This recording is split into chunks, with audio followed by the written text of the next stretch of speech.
नसरापूर प्रकरणाच्या निषेधार्थ पुण्यातील अलका टॉकीज चौकामध्ये शिवसेना महिला आघाडीच्या वतीने जे आहे ते सध्या आंदोलन करण्यात येत आहे। तर या ठिकाणी आपण बघू शकतोय की आरोपीला फाशी द्या अशी मागणी करण्यासाठी हे आंदोलन करण्यात येत आहे। काय मागणीसाठी आंदोलन करत आहे? शक्ती कायद्याची अंमलबजावणी झालीच पाहिजे।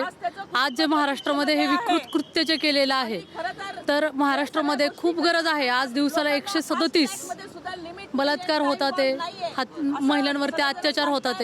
हे जर कुठं आपल्याला त्याला पायमल्ली घालायची असेल, थांबवायचं असेल तर शक्ती कायद्याची अंमलबजावणी झाली पाहिजे आणि जो नराधम आहे त्याला फाशीच झाली पाहिजे।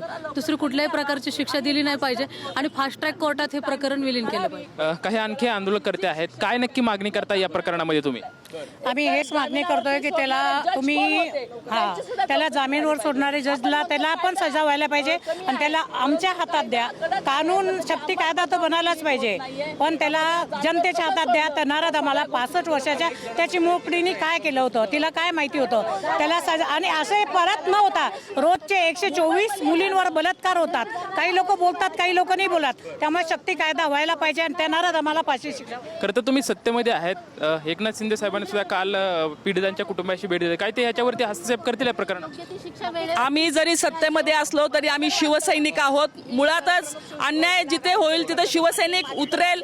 आज आमचे पक्षाचे मुख्य नेते माननीय एकनाथजी शिंदे साहेब यांनी सांगितले की त्या कुटुंबाबरोबर सावलीप्रमाणे राहा। त्यांना जोपर्यंत न्याय मिळत नाही तोपर्यंत संपूर्ण शिवसेना त्या कुटुंबाबरोबर राहील। साहेबांचं सुद्धा त्यांच्याशी बोलणं झालेलं आहे आणि त्यांनी सुद्धा याच्यामध्ये हस्तक्षेप करून आज माननीय मुख्यमंत्र्यांशी बोलून आज कमी दिवसामध्ये फाशीची शिक्षा होण्यासाठी काय काय करता येईल याच्यावरती शिंदे साहेब प्रयत्न करणार आहेत। आंदोलनातून काय भूमिका आहे, काय मागणी करणार? आंदोलनातनं प्रमुख मागणी अशी की ज्या कोर्टाने यांना जामीन दिलाय त्यांची सुद्धा चौकशी व्हायला पाहिजे की एवढा गंभीर गुन्ह्यामध्ये तो आधी अटक होता तरी सुद्धा त्याला जामीन मिळालं। जर त्याला जामीन नाही मिळाला असता तर ही आज घटना घडली नसती आणि कायद्याची जी अंमलबजावणी आहे ती होताना दिसत नाही। शक्ती कायदा जो केंद्रामध्ये प्रलंबित आहे तो सुद्धा लवकरात लवकर मंजूर व्हावा अशी आमची मागणी। हातामध्ये पोस्टर घेऊन आरोपीला फाशी द्या अशी मागणी करताय आंदोलन? फाशी नाही जाळला पाहिजे त्याला रस्त्यावर। हो,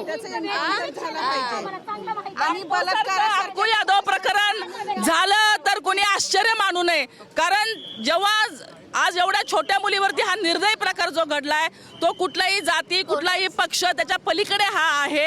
आज असुरक्षिततेची भावना लोकांच्या मनात आहे, तर त्यासाठी जर अक्कू यादव प्रकरण घडलं तर कुणी आश्चर्य वाटून घेऊ नये असं आमचं म्हणणं आहे। आपण एकंदरीत बघू शकतो की हे आंदोलनकर्ते आक्रमक झालेले आहेत, हातामध्ये जे पोस्टर वेगवेगळे घेऊन आरोपीला फाशी द्या अशी मागणी खरं तर या आंदोलनकर्त्या महिलांकडून होताना आपल्याला सुद्धा पाहायला मिळत आहे। कॅमेरामॅन सुशांत राऊत सोबत लक्ष्मण जाधव, ट्यून मराठी, पुणे।